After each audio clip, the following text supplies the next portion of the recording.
비싼 비행체와 각종 폭발물을 싣고 항해해야 하는 항공모함은 보통 화재가 잘 발생하지 않습니다. 화재 예방은 항공모함에 있어 기본 중 기본이기 때문입니다. 하지만 중국 경항모는 시운전 중에도 화재가 발생해 눈총을 받고 있습니다. 중국 인터넷에 유포된 동영상과 사진을 보면 인민해방군의 75형 강습 상륙함은 화재가 발생해 배의 위치에 따라 도색이 달라졌을 정도입니다. 사실상 화재가 발생했던 서박이지만 그대로 사용을 하겠다는 것인데요. 중국 당국은 시운전 중 화재가 난 사건에 대해 철저히 은폐하고 사고 경위도 밝히지 않았지만 중국 SNS를 통해 영상이 유출되면서 중국 경항모 화재 사건은 숨길 수 없는 일이 되어버리고 말았습니다. 그런데 실제로 중국은 다른 국가의 전함에 불을 낸 사례가 있었습니다. 대체 어떻게 전쟁 중인 것도 아닌데 다른 국가의 전함에 불을 낼 수가 있을까요? 상대 전함은 심지어 일본의 호위함이었습니다. 의문의 화재는 2008년 일본 해상자위대 요코스카 기지에 정박 중이던 호위함 시라네의 전투지휘소 CIC에서 일어났습니다. 당시 전투지휘소에 사람이 없고 내부 통로가 복잡해 불을 끄는데 8시간이나 걸렸고 그 바람에 호위함 내부의 컴퓨터와 계기장치가 완전히 타버리는 엄청난 피해가 발생하고 말았습니다. 이후 일본은 호위함 시라네의 화재 원인에 대해 정밀 조사에 들어갔습니다. 그런데 어이없게도 범인은 중국산 보냉 온장고였습니다. 자위대 사고조사위원회에 따르면 자위대원이 무허가로 호위함 전투지휘소에 가지고 들어온 중국산 보냉 온고가 과열되면서 불이 난 것으로 밝혀진 것입니다. 보냉 온고란 내부의 음료를 따뜻하게 하거나 차갑게 보관할 수 있는 소형 냉장고 모양의 제품을 말합니다.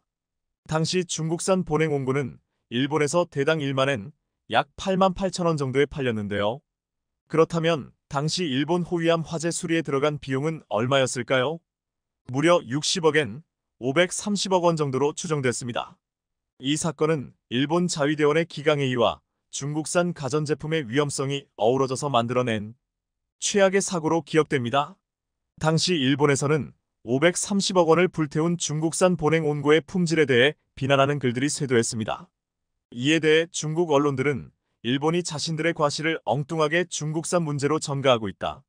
일본 언론과 국민들 스스로 이번 화재는 해상자위대의 명백한 관리 과실 때문이란 것을 알 것이다. 그런데 이것을 메이드 인 차이나의 문제로 시선을 돌리려 해선 안 된다고 본다며 억울해했습니다. 당시 일본으로 수입된 중국산 농약만두 사건이 여전히 해결되지 않은 상황이었습니다. 게다가 해상자위대 호위함에서 일어난 화재가 중국제 보냉 온고의 과열 때문인 것으로 드러나자 일본 국민들이 역시 메이드 인 차이나는 믿을 수 없다는 인식이 강하게 확산되면서 중국 제품 불매운동까지 벌어졌습니다. 하지만 보온 냉고가 일으킨 화재 때문에 호위함의 기계장치가 전소될 정도라면 일본의 군함의 화재 예방을 위한 설계도 문제가 있다고 봐야 합니다. 함정, 특히 전투함에 사용된 전선들이 불연성이 아닌 가연성 전선으로 구성되었으며 방화벽 등 화재를 대비한 선박 설계에 허점이 있었다는 분석도 가능하기 때문입니다. 실제로 자위대원의 안전 불감증은 분명 이 사건의 주된 원인 중 하나입니다. 전열기 허가를 받지 않은 중국 제품을 무허가로 호위함 전투지휘소에 가지고 들어온 것은 명백히 자위대원의 규정 위반이었기 때문입니다. 중국도 머쓱한 건 마찬가지였습니다. 88,000원짜리 자국 제품이 530억 원짜리 호위함 전투지휘소를 불태웠다는 사실이 널리 알려지자 중국 제품에 대한 국제적인 신뢰도는 그야말로 바닥을 치게 됐기 때문입니다. 결국 모든 원인은 안전 불감증입니다. 그로부터 오랜 시간이 지난 2023년 최근까지고 중국 해군은 해외에서 다양한 사고를 치고 있습니다. 최근 호주 해군이 잠수작전 중 중국 함정의 음파 탐지기에 노출돼 부상을 입은 사건이 대표적입니다. 호주 리처드 말스 국방부 장관은 성명을 통해 중국이 바다에서 안전하지 않고 비전문적인 행동을 했고 그 때문에 호주 해군 잠수부들이 작전 중 위험에 처했다고 중국을 강력히 비난했습니다. 사건의 발단은 일본의 배타적 경제 수역이지 내에서 일어났습니다. 호주 정부에 따르면 지난 11월 14일 일본의 배타적 경제 수역 내에서 호주의 장거리 호위함인 HMAS 투움바오의 프로펠러에 어망이 걸렸습니다. 즉시 호주 해군은 잠수부들을 투입, 어망 제거 작업에 들어갔습니다. 그런데 뜬금없이 중국 인민해방군의 구축함이 다가왔고 호주 해군은 중국 함정의 잠수 작전 중이라며 거리를 유지해달라고 요청했습니다. 이쯤 되면 중국 인민해방군의 구축함은 정말 전 세계 모든 바다를 들쑤시고 다니는 것 같은데요. 하지만 구축함은 계속해서 접근했고 뜬금없이 선체에 장착된 음파 탐지기를 작동시켰습니다. 잠수 작전을 벌이던 대원들은 급히 물 밖으로 나왔지만 일부는 음파 탐지기에 노출됐고 경미한 부상을 입었다고 전했는데요. 영국의 다이빙 의료자문위원회에 따르면 음파 탐지기에 노출된 잠수부들은 어지럼증과 청력 손상, 장기 손상 등의 피해를 당할 수 있습니다. 호주 국방부 장관은 호주 군인들의 안전과 복지가 정부의 최우선 과제라며 호주는 중국을 포함한 모든 국가가 전문적이고 안전한 방식으로 군대를 운영하기를 기대한다고 밝혔습니다. 한마디로 인명을 좀 중시하라, 전문성 좀 갖추라고 중국에 일격을 가한 것입니다. 이런 호주 정부의 발표에 중국은 공식적인 답변을 내놓지 않고 있는데요. 호주와 중국은 최근 몇 년 동안 안보와 무역 분야에서 갈등을 보였습니다. 하지만 지난해 호주 노동당 정부가 들어선 뒤 무역 갈등은 크게 개선된 상태입니다. 한껏 관계 개선에 나서던 중인데 이런 사건이 발생해 찬물을 끼얹은 겁니다. 대체 사람에게 음파 탐지기를 왜 사용하는지 이해하기 어려운 행보입니다. 호주와 중국은 안보 분야에서는 여전히 긴장 관계가 이어지고 있습니다. 중국은 지난 7월 호주와 가까운 솔로몬 제도와 안보 협정을 체결하는 등 남태평양 지역에서 군사적 영향력을 확대하고 있고 이에 호주도 미국, 영국, 호주의 안보 동맹인 오커스 동맹을 통해 핵추진 잠수함 도입을 결정하고 미국과 중국을 목표로 하는 대규모 군사훈련을 벌이는 등 중국 견제에 나서고 있기 때문입니다. 이처럼 안보 분야에서는 긴장감이 팽배한 지금 호주 해군 잠수부들이 작업을 하는 사이 중국 구축함이 다가왔고 음파 탐지기를 동원한 것은 공격을 한 것이나 다름없었습니다. 눈치가 없어도 너무 없었던 것인데요. 중국의 구축함에 전 세계 바다를 들쑤시며 민폐짓을 일삼는 상황에서 우리나라 서해의 안보가 그 무엇보다 중요해졌습니다. 이런 상황에서 최근 한국의 최신의 이지스함 정조대왕함은 베이징까지 커버 가능한 엄청난 탐지 능력을 실전에서 확인시켜주고 있어 중국과 한국은 여러 가지 면에서 대비되고 있습니다. 지난 20일 시험평가를 위해 울산 HD 현대중공업에 정박한 한국군의 차세대 이지스함 정조대왕함의 모습입니다. 8200톤급 정조대왕함의 길이와 폭은 170m, 21m. 정조대왕함을 가로로 세워놓으면 45층 건물의 높이가 될 정도로 어마어마한 규모를 자랑합니다. 정조대왕함의 눈은 1800km 밖 1800개 표적을 동시에 포착할 수 있습니다. 북한 전역에서 발사된 탄도탄을 탐지해 요격할 수 있고 중국 서부 지역과 일본 전역도 커버할 수 있습니다. 실제 지난 22일 북한이 백령도와 이어도 서쪽공에 상공으로 쏜 발사체도 우리 해군 이지스함이 남해 먼바다 상공을 빠져나갈 때까지 추적하는 데 성공했습니다. 정조대왕함은 현대 함정 기술의 총집 합체입니다. 지난 9월 정조대왕함을 보고 간 미국 7함대 사령관은 아름답다고 말했을 정도였습니다. 수상함은 보통 잠수함에 취약한 편입니다. 따라서 한국은 이를 극복하기 위해 정조대왕함에 집채만 한 크기의 통합소나 체계를 넣어 대잠 방어 능력을 보완하고 장거리에서 다가오는 대잠 어뢰 홍상어도 탑재했습니다. 이 밖에 지상으로부터 12km 높이에 있는 고고도 탄도미사일을 식별하는 최신형 이지스 전투체계와 대잠대함 대공대지 다기능 복합 전투체계를 보유하고 있습니다. 세계 최고 상선을 만드는 조선소에서 건조된 만큼 선박 자체의 성능도 최고 수준입니다. 특히 정조대왕함은 8200톤 함정이면서 시속 55km까지 항해할 수 있는데 이것이 가능한 이유는 하이브리드 전기 추진체계 HED 엔진 덕분입니다. 정조대왕함은 가스터빈 4대와 전기 추진체계 2대를 결합해 저속 항해를 할 때는 하이브리드 방식으로 경제적으로 운항할 수 있습니다.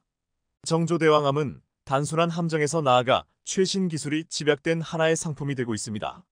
세계로 나가는 우리 대표 수출품으로 올라서고 있는 것인데요. 최근 HD 현대중공업은 울산 조선소에서 한국과 필리핀 양국 해군 관계자들이 참석한 가운데 3200톤급 필리핀 초계함 일벌함 기공식도 열었습니다.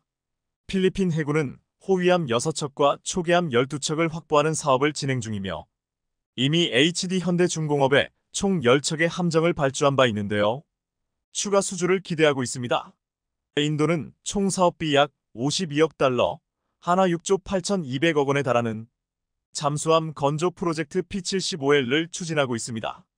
인도가 이처럼 막대한 비용을 투자하면서까지 노후 잠수함을 새 잠수함으로 교체하려는 이유는 인도 태평양 지역에서 영향력을 확대하는 중국을 견제하기 위해서입니다. 그리고 얼마 전 인도는 독일과 손을 잡고 6척의 스텔스 잠수함을 건조하겠다고 발표했습니다. 독일의 티센크루프 마린 시스템 TKMS이 인도와 신형 잠수함 건조를 위한 양해각서 MOU를 체결한 것입니다. 독일 마린 시스템이 엔지니어링과 설계 및 컨설팅 지원을 담당하고 인도가 잠수함 건조와 납품을 맡는 형식이었습니다. 결국 실제 잠수함은 인도에서 건조됩니다. 인도에서 잠수함을 제조하면 건조 비용을 낮출 수 있기 때문입니다. 독일은 이번 인도 잠수함 사업을 수주하기 위해 공을 많이 들였습니다. 막판에는 총리까지 인도에 투입하며 강력한 경쟁자를 막기 위해 총력을 기울였습니다. 독일의 강력한 경쟁자는 바로 한국이었습니다. 관련 업계에 따르면 올라프 숄츠 독일 총리는 인도 뉴델리를 방문해 나렌드라 모디 총리와 정상회담을 하는 등 한국의 하나오션을 따돌리기 위해 모든 방법을 총동원했습니다. 인도는 보유하고 있는 잠수함들이 노후화됐다는 판단에 따라 외국 기업과 함께 잠수함을 건조한다는 계획을 세웠고 한국과 독일 기업을 두고 저울질을 계속해왔습니다. 그러다 결국 인도와 잠수함 건조 협력을 했던 경험이 있는 독일 회사를 선택했습니다. 독일의 티센크루프 마린 시스템 TKMS는 이미 1980년대에 인도와 계약을 맺고 잠수함 4척을 건조해 인도 해군에 취역시킨 경험이 있었기 때문입니다. 여기까지는 독일의 완벽한 승리로 끝나는 듯 했습니다. 하지만 한국은 인도 잠수함 건조 프로젝트 P-75L에서 완전히 손을 뗀 것이 아니라 다음 단계를 준비하고 있었습니다. 대우조선해양을 인수한 하나오션이 하나에어로스페이스와 함께 인도 차세대 잠수함에 탑재할 잠수함용 배터리 사업에 적극 나선 것입니다. 얼마 전 한화는 인도 정부의 P-75I 프로젝트에서 잠수함의 배터리 팩에 대한 한화의 최첨단 에너지 저장 시스템 기술을 제공하고 싶다는 의사를 전달했습니다. 이 자리에서 한화는 배터리 사업 협력은 물론이고 앞으로 인도에서의 연구개발 및 전반적인 투자 전략까지 함께 제시한 것으로 알려졌습니다. 잠수함 건조 사업에서 배터리는 알짜 중에 알짜로 불립니다. 따라서 비록 잠수함 수주는 놓쳤지만 선방에 따른 평가를 받고 있습니다. 무엇보다 하나오션은 대우조선해양 시절부터 리튬이온 배터리 기반 AIP를 탑재한 국내 최초 3000T급 잠수함 도산 안창호함을 건조하며 기술력을 인정받은 회사입니다. 도산 안창호함의 배터리 기반 AIP에는 국산화에 성공한 잠수함용 연료전지가 탑재됐습니다. 한국은 독일에 이어 전 세계에서 두 번째로 잠수함용 연료전지 개발에 성공한 나라입니다. 리튬이온 배터리를 잠수함에 탑재하면 납축전지에 비해 수중 지속 항해와 고속기동 시간이 늘어나고 수명이 2배 이상 연장됩니다. 따라서 잠수함의 전투 능력을 대폭 끌어올릴 수 있습니다. 1984년 소형 잠수함인 돌고래급 개발을 시작으로 1980년대 후반 장보고급 3000T급을 탄생시킨 하나오션 옥포조선소는 한국 해군 잠수함 기술의 눈부신 발전을 한눈에 확인할 수 있는 장소입니다. 지금 이 시간에도 하나오션 조선소에서는 장보고 P급 배치 건조가 한창이며 지난 2014년에는 잠수함 연료전지 개발을 완료해 독일을 긴장시켰습니다. 더구나 한국은 이미 도산 안창호급 잠수함을 직접 설계, 건조할 수 있는 저력을 갖추고 있습니다. 도산 안창호함은 기존의 독일 기술을 도입해 만든 장보고 209급, 손원 1214급과는 달리 설계부터 건조까지 우리가 직접 건조한 잠수함이라는 데 큰 의미를 지닙니다. 여기에 SLBM을 발사할 수 있는 수직발사대부 ELS를 6기 탑재해 적국 해안에 몰래 침투해 수백 킬로미터 바깥에서 목표를 정밀 타격할 수 있습니다. 그래서 도산 안창호함의 별명은 바다의 조용한 저격수입니다. 도산 안창호함의 장점은 삼축 체계 가운데 킬체인 즉 시한성 긴급 표적 선제 타격과 KMPR 대량 응징 보복 체계를 바다에서 구현할 수 있다는 점입니다. 실제로 과거 괌 근처에서 열린 텐덤 스러스트 다국적 훈련에서 각국 잠수함들이 어뢰 실사격 훈련을 했는데 첫 순서인 장보고급 잠수함 2000함이 표적이었던 미 해군의 배수량 1만 2천 톤 규모 클리블랜드급 경순양함 오클라호마 시티함을 단 한 발로 격침시키는 일이 벌어졌습니다. 장보고급이 수상 배수량 기준 1200톤이니 문자 그대로 10배쯤 큰 군함을 한 방에 날려버린 셈이었습니다. 원래 클리블랜드급은 덩치가 큰 만큼 어뢰 한 발만으론 격침시키기 힘들어 표적으로 쓰였는데 실제로 한국은 한 발 만에 바닷속에 가라앉혀 미국을 포함해 순서를 기다리던 다른 나라 잠수함들은 이날 사격을 포기해야 했습니다. 그래서 이날 미 해군은 원샤트, 원힛, 원싱크라는 말로 장보고급 잠수함인 이천함의 해군들을 칭찬했습니다.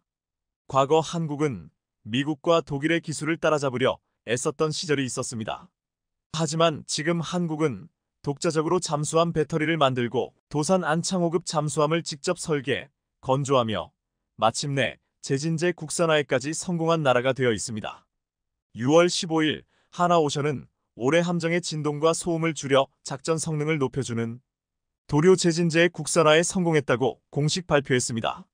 제진제는 수상함과 잠수함 등 함정의 위치가 상대에게 노출될 위험을 낮춰 은밀한 작전 수행을 돕는 제재입니다. 제진제는 지난 30년간 미국과 독일 등 수입에 의존해왔지만 공급사에서 요구하는 최소 주문 수량의 목표 조건을 맞추기 위해 필요 이상의 도료를 발주하는 경우도 있었습니다. 그래서 작업 일정 변경 등으로 유통기한을 넘기면 일부 수량을 폐기하거나 반대로 통관 절차 등으로 수급에 오랜 기간이 소요돼 자재 조달에 어려움을 겪기도 했는데요. 이번에 하나오션이 개발한 제진제는 수입 제품보다 가격이 저렴하고 최소 주문 수량이나 통관 절차 등에 문제없이 사용할 수 있어 생산 효율도 높습니다. 더구나 로이드 성급 노이즈 레지스터 인증서를 획득해 국내외 함정은 물론 특수 목적으로 광범위하게 적용할 수 있습니다. 이런 기술력을 총동원해 현재 하나오션의 조선소에서는 도산 안창호급보다 크기와 배수량을 대폭 확장한 장보고 3 배치기가 건조되고 있습니다.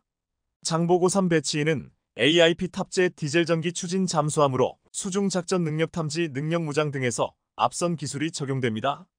폴란드는 한국이 잠수함 설계 및 건조 능력과 배터리 기술까지 모든 것을 할 수 있다는 것을 알고 있습니다. 더구나 K 흑표 전차 1000대, K9 자주포 670문, 초음속 경공격기, FA50 48대 등 지난해 국산 무기를 대거 구매하며 한국 방산에 대한 만족도가 워낙 큰 나라이기 때문에 잠수함 구매 사업을 진행한다면 잠수함도 한국에서 구매할 가능성이 높다는 게 업계의 전망이었습니다.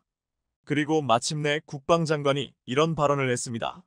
마리우시 부아슈차크 폴란드 부총리 겸 국방부 장관은 지난 24일 수도 바르샤바에서 열린 디펜스 24데이 콘퍼런스에서 올해 잠수함 도입을 위한 오르카 프로그램을 시작할 것이라고 밝혔습니다. 부아슈차크 장관은 도입 예정인 잠수함의 대략적인 요구 성능도 소개했습니다. 수중에서 고속으로 장기간 은밀하게 기동할 수 있어야 하며 어뢰는 물론 침략자의 영토 깊숙이 있는 목표물을 타격할 수 있는 순항미사일을 운용할 수 있어야 한다고 말한 겁니다. 그러면서 이런 말을 덧붙였습니다. 수주 경쟁의 유럽뿐 아니라 그 너머의 파트너들도 초대하고 싶다. 즉, 입찰 참여 대상을 유럽 업체만으로 제한하지 않겠다는 뜻을 밝힌 것입니다. 폴란드 국방부 장관의 이 발언을 두고 디펜스 24는 이렇게 논평했습니다. 아마도 한국을 오르카 프로그램에 우선 초청하려는 것으로 보인다.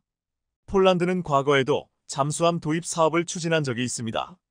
지난 2017년 프랑스의 스코르펜급 잠수함, 독일의 212CD급 잠수함, 스웨덴의 A26급 잠수함을 잠재적 계약 대상으로 고려한 바 있는데요. 하지만 K방산의 우수성을 몸소 체험한 데다가 폴란드가 요구하는 SLBM급 대지 타격 능력은 한국의 도산 안창호급이 가장 유리한 것이기 때문에 또 한 번 한국에게 기회가 올 가능성이 높아 보입니다. 이처럼 폴란드 국방부가 유럽 외 다른 국가의 잠수함 도입 가능성도 내비치면서 하늘과 땅에 이어 바다에서도 K방산이 폴란드 수출 대열에 합류할지 주목되는 가운데 인도 잠수함 프로젝트를 독일이 가져간 것은 한국에게 오히려 반사 이익을 줄 가능성이 높아졌습니다. 당장 잠수함이 급한 폴란드가 독일에 일감을 맡기기 어렵게 됐기 때문입니다.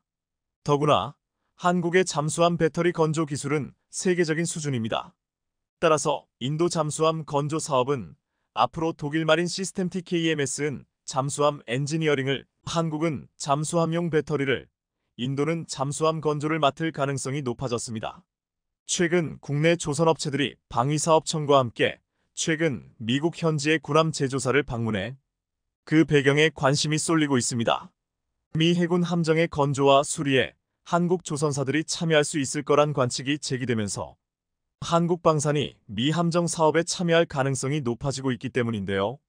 17일 방사청에 따르면 방사청과 조선업체 대표단이 지난 13에서 15일 미국의 조선소 및 함정 획득 관련 기관을 찾아 현지 시설을 둘러본 것으로 알려졌습니다. 이번 현장 방문은 함정 사업 분야의 대미 협력 및 수출 지원 활동의 일환으로 이뤄졌는데, 국내 조선업체 중에서는 HD 현대중공업과 HJ중공업, SK오션플랜트, 하나오션 등 4개사가 함께했습니다. 방사청 관계자에 따르면 작년 1월부터 2번에 걸쳐 진행한 한미 함정사업 분야 교류 협력회의에서 우리 업체들의 현장 방문이 처음 논의된 것으로 알려졌습니다. 이후 올해 9월 미 해군 해상체계사령부 NAVSEA에서 정식으로 우리를 초청했고 이번에 방문하게 된 겁니다. NAVSEA는 미 해군이 필요로 하는 함선 및 전투체계 획득을 위해 연구개발과 함선 건조 등의 임무를 수행하는 곳으로, 이번에 우리 조선업체 대표단은 NAVSEA에서 미 해군의 함정사업 담당자들과 사업 참여를 위한 협력 방안을 논의했습니다. 여기에 더해 우리 방산 대표단은 미 함정 획득 기관인 NAVSEA와 함께 헌팅턴 잉걸스, 오스탈, 지디나스코, 노퍽 해군 조선소 등 미국 조선소를 찾아 현지 분위기를 살펴봤습니다. 방산업계에 따르면 헌팅턴 잉걸스와 오스탈은 미 해군의 알레이버크급 구축함과 인디펜던스급 연안전투함을 건조한 조선소이며, 지디나스코와 노퍽 조선소는 함정 수리 및 정비를 전담하고 있는 것으로 알려졌습니다. 현재 조선업계에선 국내 조선사들이 미국 내 생산 거점을 인수하는 방식으로 미 해군 사업에 참여할 가능성을 점치고 있습니다. 하나오션의 경우 미 방산 시장 진출을 위해 필라델피아에 있는 필리 조선소 인수를 검토하고 있는 중으로, 이번에 NAVSEA와 함께 미 조선소를 잇따라 방문한 것과 이와 무관치 않다는 해석입니다. 실제로 우리 방산업계 관계자도 국내 조선소들이 미국 조선업체를 인수해 북미 방산 시장에 본격 진출하려는 계획을 세우고 있다고 귀띔하기도 했습니다. 이렇듯 국내 조선업체는 미 해군 함정 수리 사업, 신조함정 건조 사업 등 다양한 사업에 걸쳐 미국 시장에 출사표를 던지고 있는데요. 오늘은 미 해군이 한국에 공식적으로 SOS를 친 이유가 무엇인지, 미 해군 사업에서 한국이 선택될 수밖에 없는 이유에 대해 자세히 알아보겠습니다. 미국은 20세기 초 당시 루스벨트 대통령의 대백색 함대 계획에 따라 대규모 해군을 건설하기 시작했는데요. 이때부터 성장한 미국의 조선 산업 인프라는 2차 세계대전 때 군함과 상선을 찍어내듯 생산하면서 독일과 일본을 압도하는 데 결정적 역할을 했습니다.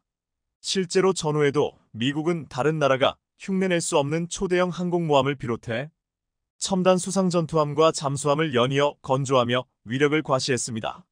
그런데 이렇게 영원할 것 같던 미 조선업의 영광은 일본과 유럽의 급격한 성장으로 빛이 바래기 시작하는 등 세계 1등을 유지하는 미국도 자국 조선업 자체가 사양길에 접어들자 건함 능력이 쪼그라들었습니다. 특히나 높은 인건비와 열악한 설비로 인해 미 조선소는 경쟁국보다 비용이 2에서 3배나 비싸고 납기는 늦는 단점이 나타났고, 주요 선사는 선박 발주처를 미국에서 한국을 비롯해 다른 나라로 돌리기 시작했습니다. 상황이 이러자 2000년대 초반부터 미국의 조선사들은 자국 해군과 해안경비대가 발주하는 특수선 사업으로 먹고 사는 신세로 전락하기에 이르렀습니다. 이런 이유로 미 해군에선 미국 조선업계에 대한 불신을 갖고 있는데, 대표적 사례가 미 건함 역사상 최악의 실패로 꼽히는 연안전투함 LCS 프로그램입니다. 앞서 미국은 LCS 프로그램에 천문학적 예산을 투입해 두 종류의 함정을 개발했는데, 문제는 이들 함정이 취역 후 10년도 못 채운 채 연쇄 퇴역하고 있다는 점입니다. 예를 들어 주말트급 구축함은 한 척에 4조 원 넘는 엄청난 건조 비용이 들어갔지만 이후 비용이 늘어나 세 척만 건조된 채 사업이 종료됐습니다. 이렇듯 미 조선사의 군함 건조 능력이 떨어지는 건 주로 미 해군과 해안경비대가 발주한 선박을 건조하고 있기 때문에 조선소 면적, 도크, 각종 지원시설 규모가 한국의 공용 조선사들에 비해 상대적으로 영세하다는 이유에 있습니다. 실제로 미국 최대 군함 건조시설이라는 뉴포트 뉴스 조선소 규모도 HD 현대중공업의 3분의 1 하나오션 옥포 조선소의 절반이 안 됩니다. 상황 이러자 포브스는 2021년 특집을 통해 자국 조선업의 심각한 상황을 분석하면서 중국과 해양 정책에서 갈등을 빚고 있는 것에 대해서도 우려의 목소리를 냈는데요. 미국은 전 지구를 작전 지역으로 삼는 대양 해군을 보유하고 있지만 군함 수와 생산 능력이 중국에 비해 부족해 이를 보완해야 한다는 겁니다. 미 해군정보국의 자료에 따르면 중국 해군이 군함 340척가량 보유하고 있는 반면 미 해군은 300척이 안 되는 것으로 추산됩니다. 현재 미국의 방산 전문가들은 미 조선소에서 한 척이 건조될 시간에 중국에서는 3척이 만들어진다고 보고 있는데 전투함을 마치 복부 타듯 대량으로 찍어내는 중국의 속도를 미국이 따라가지 못하고 있는 실정인 겁니다. 그런데 사실 중국의 군함이 양적으로는 늘고 있으나 중국 기술력 특성상 실속이 없다고 볼 수 있는데요. 실제로 아직까진 미국이 핵추진 항공모함이나 핵추진 잠수함 숫자가 더 많으며 기술력 또한 중국이 따라잡을 수 없는 상황입니다. 하지만 중국이 무조건 머릿수로 밀어붙일 가능성을 대비해 미국 역시 만반의 준비를 해야 할 필요성도 있습니다. 이런 이유로 최근 미국은 한국에서 가능성을 엿보며 플랜 B를 준비하고 있는데 한국은 이때를 놓치지 않고 세계 1위의 우리 조선업의 능력을 발휘할 차례로 보입니다. 게다가 이번 기회를 통해 미국에게 역제안을 할 수도 있는데 예컨대 한국이 원자력 잠수함을 확보할 절호의 기회를 만들 수도 있는 상황입니다. 이런 가운데 최근 미국 여론조사 기관인 리얼 클리어 디펜스는 미 국방부가 중국의 군사력 증강에 맞서 해전에서 우위를 점하려면 한국과 일본에서 건조한 군함을 사들여야 한다고 강력히 주장했는데요. 그러나 한국의 조선업이 일본보다 훨씬 더 뛰어나기 때문에 한국에게 군함 건조 물량을 모두 다 맡길 가능성이 큽니다. 이런 이유로 앞서 2월 미 해군 군함 조달 사업 수장이 우리 조선소를 극비 방문해 선박 건조 분야의 최신 공정과 첨단 기술을 직접 눈으로 확인하고 기술력을 극찬했던 것으로 보이는데요.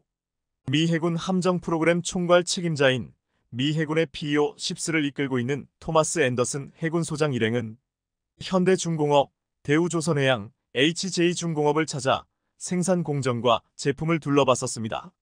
미 국방부의 가장 큰 인수 조직 중 하나인 PEO 10가 구축함 및 수륙 양용함 등 수상함에 대한 개발과 조달을 맡고 있는 만큼 미 방산 수출에 물꼬를 튼 게 아니냐는 관측이 나왔었습니다.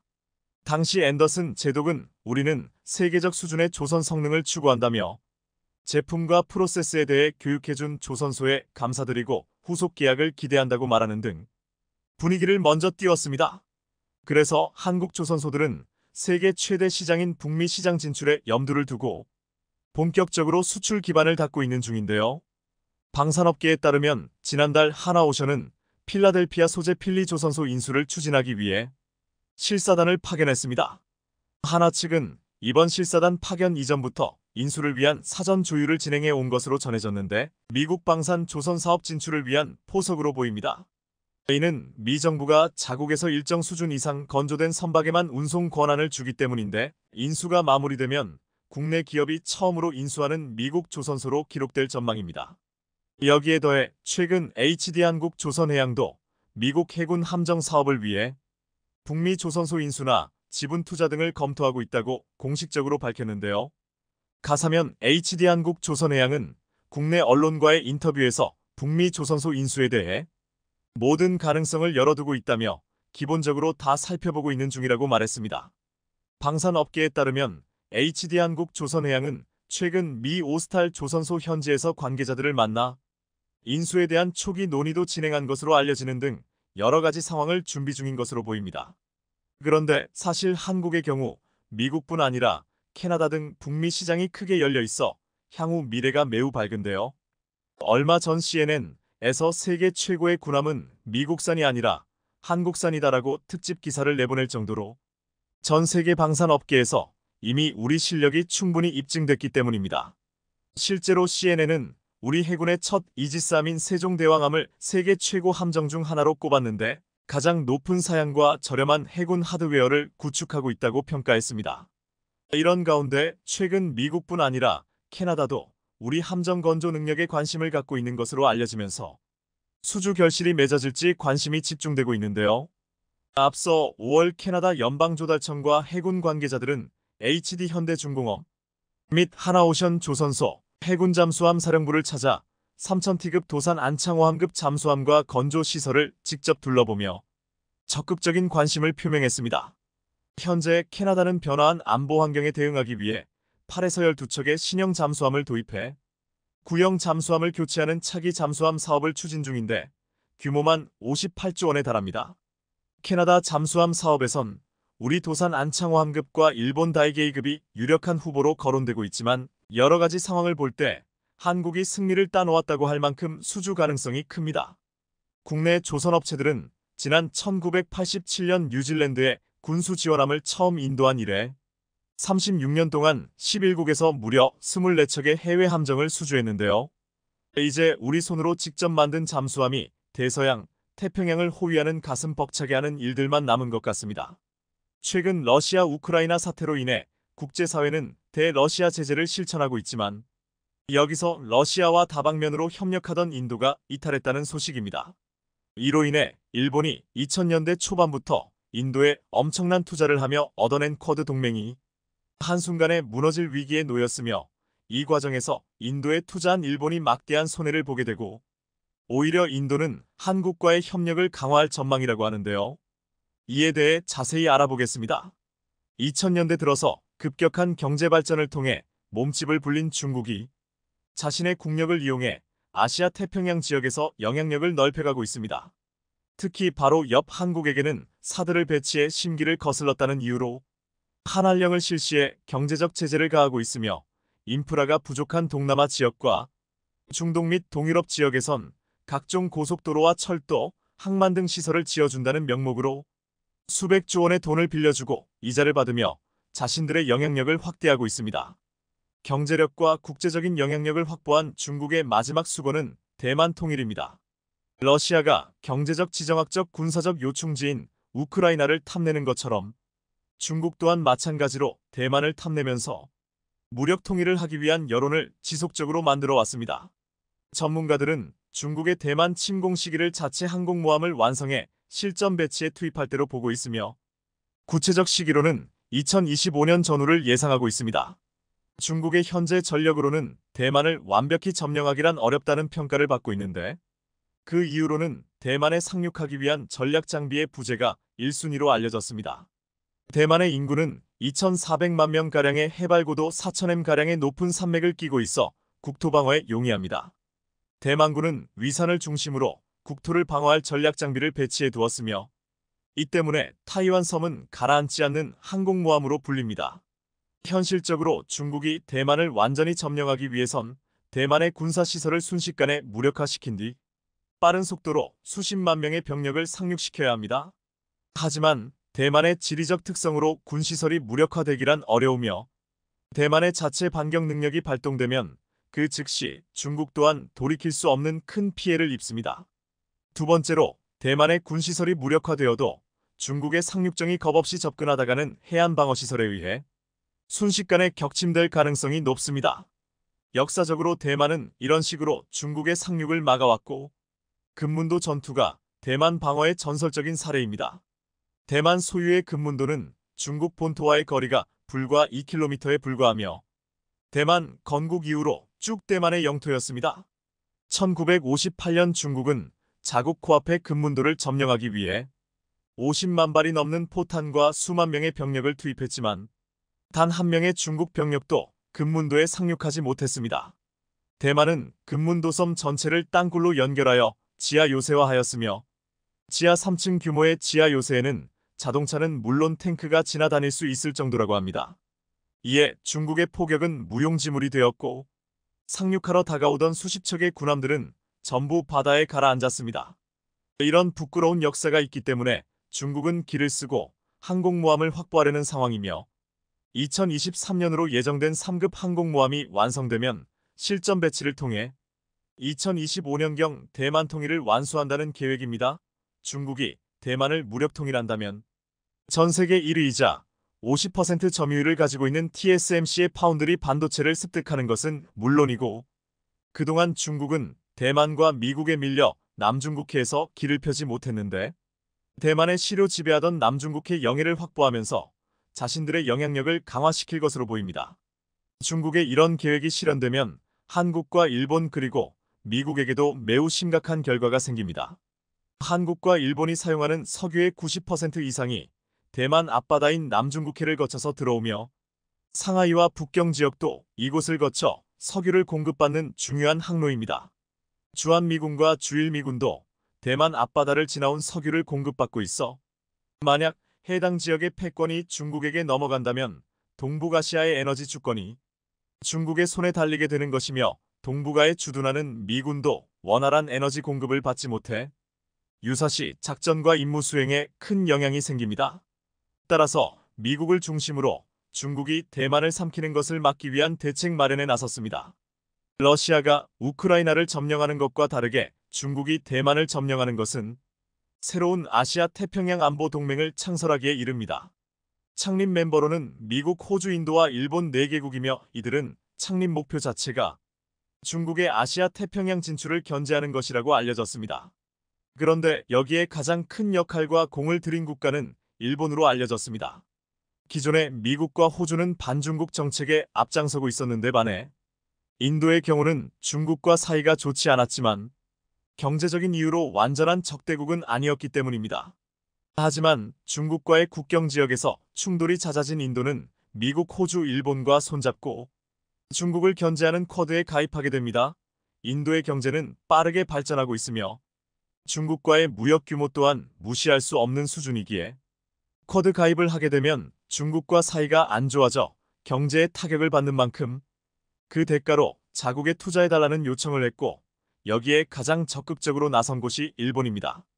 2017년 당시 아베 총리는 미래 가장 중요한 동맹국으로 인도를 꼽으며 인도에 수차례 방문해 정상회담을 하기도 하였고, 인도 최초의 고속철도 건설을 지원하겠다며 우리 돈 2조 원의 차관을 사실상 무이자로 제공하는 선심을 썼습니다. 이후 모디 총리가 일본을 방문해 정상회담을 할 때에도 전례 없던 국빈급 대우를 통해 인도의 환심을 사고자 노력했으며, 인도에 1,300개가량의 일본 기업들을 진출시켰습니다. 그 당시 한국 기업들은 600여 곳밖에 진출하지 않았으며 인도에 대한 투자 금액도 큰 폭으로 차이 났습니다.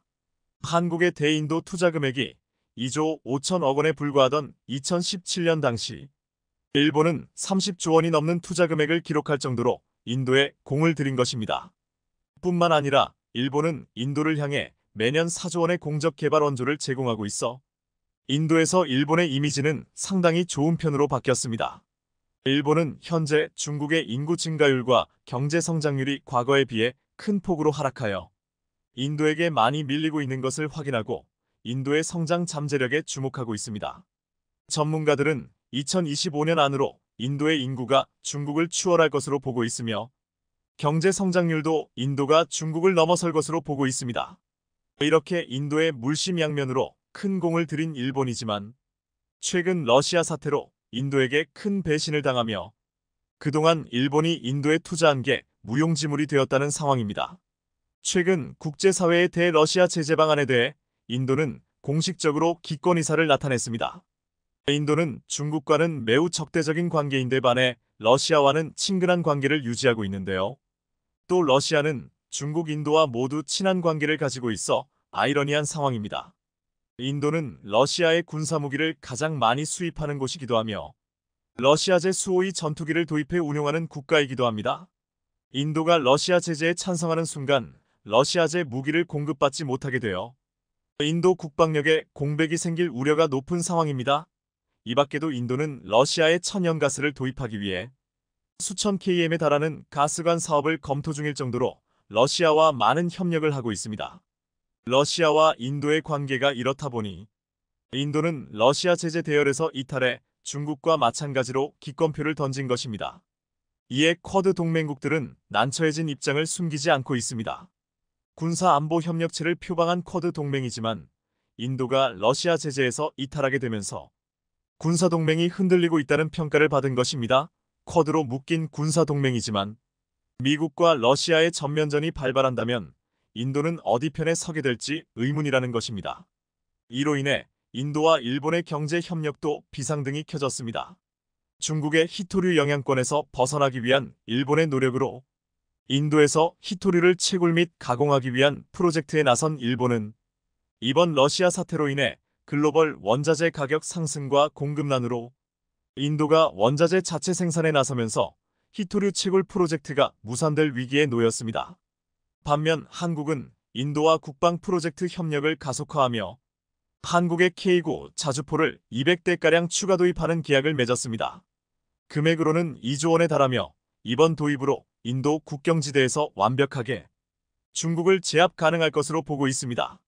러시아 사태 이후 인도와 일본의 프로젝트 여러 가지가 고꾸라졌지만 한국과의 프로젝트는 유지되고 더욱 강화되고 있으며 민간 경제 부문에서도 긍정적인 신호가 나오고 있습니다. 일본이 전통적으로 강세를 띠던 자동차 산업이 인도에서 주춤하는 사이 한국의 자동차 산업이 급격하게 치고 올라와 인도에서 일본의 영향력이 갈수록 줄어드는 것은 물론이고 투자는 일본이 많이 했지만 정작 이익은 한국이 보는 상황이 나오고 있습니다. 일본은 인도에서 자동차를 많이 판매하기 위해 해외 기업이 인도에서 사업하기 유리하도록 많은 로비를 해왔습니다. 공장 설립 단계에서 적용되는 각종 규제와 외국인 지분율 개선 등 다양한 요건을 완화시키며 일본의 자동차 산업이 일본에서 큰 영향력을 행사하도록 로비를 해왔지만 정작 인도 소비자들의 선택은 일본차가 아닌 한국의 자동차였습니다. 지난해 인도에서 팔린 SUV 차량의 절반 이상이 현대기아 자동차였으며 전체 자동차 판매 중 2위를 기록하면서 급격한 상승세를 보이고 있습니다. 시장 점유율 1위이자 인도와 일본의 합작회사는 몇 년 전까지만 해도 80%의 점유율을 자랑했지만 현재는 40% 수준의 점유율을 기록하고 있으며 현대기아 자동차가 턱 밑까지 쫓아온 상황입니다. 상황이 더욱 긍정적인 점은 마루티 스즈키의 점유율이 일회성 하락이 아니라 꾸준하게 하락하고 있어 인도 소비자들의 마음이 점점 떠나고 있습니다. 반면 한국 자동차들은 한 자릿수 점유율에서 현재 20%에 달하는 점유율까지 지속적으로 증가하고 있으며 인도 현지 공장도 지속적으로 짓고 있는 데다 현지 노동자 채용 등 일자리 창출에도 훌륭한 역할을 하고 있습니다. 일본 업체들이 자국에서 많은 부품을 조달하며 인도 현지 일자리를 창출하지 않는 것에 비해 한국 자동차 업체들이 인도의 마음을 얻을 수 있었던 이유입니다. 최근 인도가 러시아와의 이해관계로 인해 제재에 불참하게 되면서 일본이 수십 년간 노력한 쿼드 동맹이 무용지물이 될 상황에 놓였습니다.